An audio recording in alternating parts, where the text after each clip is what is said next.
Magkano pangontra? Mayroong kadalasan 2.8. Oh, kadalasan nga. Nasa plus 2,000 may kitang benta tayo. Yung pampaligo 1.8. 1,800. Hindi mo bra. Ang dami nilang pinagtago. Pero mayroon namang isang magkakamot doon. Yung mga pang, ano lang, yung mga Cream. Hindi rin umubra. Ngayon may tanong lang ako ya. Dito lang ako curious talaga. Di ba sabi mo galing ka na sa doktor, walang makita, 3,000 may mo gamot. Tapos sa albularyo, wala rin ano. Ano ba pumasok sa isip mo? Bakit napasama ka kasi doon ka nagpapagamot sa ibang lugar nyo, tapos doon sa lugar nyo sa kayo, Bicol? Sa Bicol. Tapos mapupunta ka ng Pampanga, medyo malayong biyahe, di ba? Anong tumulak sa isip mo? Hindi nga po. Para sa akin lang, para lang sa'yo kuya, sa pakiramdam mo. Nagpagamot yung kapatid ng asawa ko dito.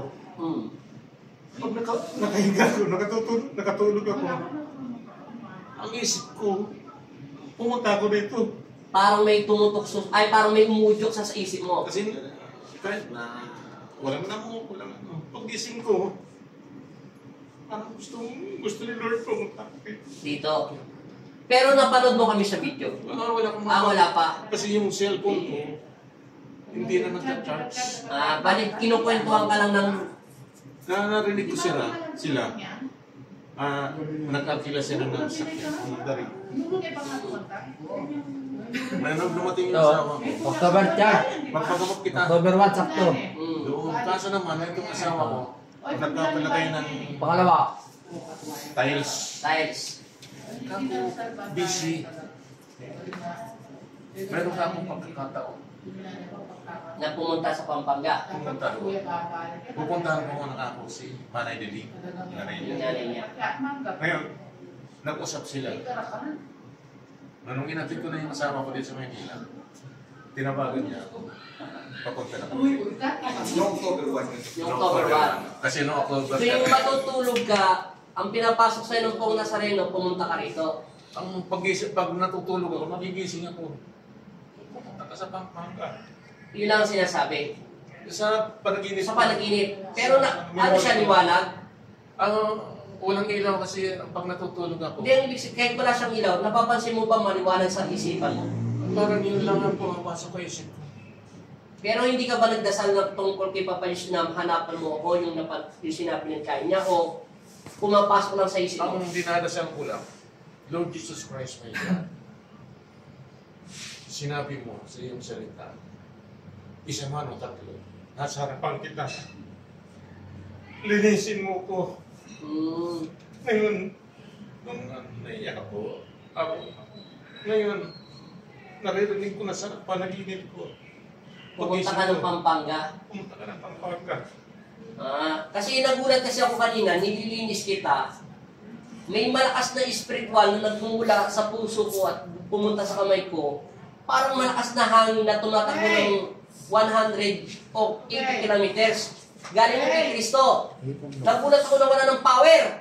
Ibig sabihin, ang Diyos ang nagpagamot na sa... Siya na mismo gumamot na sa lahat. Tinapos niya na. Ibig sabihin, lahat yan nakapasa ka sa pagsubok.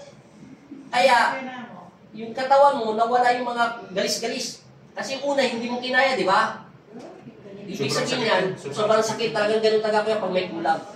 Ngayon, malaya ka na, sana pakiusap ko lang, huwag ka makakalimot sa pagpapasalamat. Okay na? Pagdarasal. Kumain ka, manalangin ka, magpasalamat. Yun lang. Maraming salamat. Paano ako Yung alin? Nung unang punta ko rito, yung sabi mo. Pag tinapos na ni Kristo ngayon, automatic lahat tapos. Tapos na. Wala na yan, hindi na mabalik. Kasi malinis na yung paa mo eh. Wala nang kaliskis, wala nang mga nasa akin kasi muna mong video. At saka alam mo naman yung tsura mo dati. Pumunta ka dito, di ba? Layo. Ang layo. Tingnan mo yung mukha mo ron, no? Layo. Oo, ang layo. Akin ang cellphone. Nasa akin yan eh. Tingnan mo. Kaya kita pinakuha na ng video kasi puputol-putulin ko na lang masyadong maba to. Tingnan niyo po yung mukha niyo. Mas nakakatakot siya para po siyang dugo na itim. Oh. Pero ngayon okay na. Lahat po yan pa niyan. Naglalaro-laro pa nga ako dyan eh. Okay na yan kuya. Boss! General! Tapos narinig mo lang. Narinig ko lang. Pero hindi mo pa ako nakikita actually sa video. First time ko nang pumunta kami rin. Yung nagpakita ng mukha ko. Ano nasa isip mo? Mukhang bata pa yung gagamot. Siyempre, first time mo nakita ko dahil lahat ng pinagkagamutan mo, puro matatanda eh. Mayroon ding isang bata. Pero anong tingin mo sa akin doon sa kanila? Yung sa akin, parang hindi siya manggagamot, tawa-tawa lang siya. Doon sa... Hindi, lahat. Simula doon sa pinagamutan mo, marami na manggagamot, pati doktor. Siyempre, medyo siguro bata pa yung mukha ko sa kanila. Anong pinagkaiba ng tingin mo sa akin sa kanila? Sila seryoso. Seryoso. Ikaw, nagpapasaya. Nagpapasaya. Kasi nagulat ako kanina, nung nagdarasal ako ng gano'n sa isip ko, biglang may hangin na parang gano'n din sa pong Nazareno, parang kang hinipan. Pinatalsik niya lahat yung sakit mo. Kasi nagulat ako, wala power. Siyempre alam ko na yung Diyos na nagawa niyo. Kaya pininto ko na.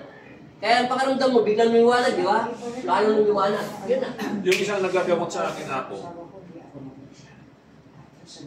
yung mata ko parang kidlat. Ito ko, na-apektawan nga yung mata ko. Ano parang kidlat? Parang ilaw ko, parang mainit. Ay, lumalaban yung mapupula. Parang yung mata ko, na-apektawan nga eh. Nung ma-apektawan na to, pumunta ako doon sa magagamot ng mata, sa doktor. Sabi, butasin. Sabi naman ng asawa ko, huwag mo pabutas. Pumunta ka sa Naga, yung pinaka-espesyalista. Yung espesyalista ng doktor ng magagamot sa mata. Sabi niya, wala na itong pag-asa. Kaya ngayon, ipatak ko yung mga binibili ko, 1,000 yung Yung patak ko. patak. Nasa 1,000 yung kuya. Mura pa ngayon eh. Di ngayon, pag pinatak ko, pag matutulog na ako ng mamaga, sobrang Update. mga 3 pampatak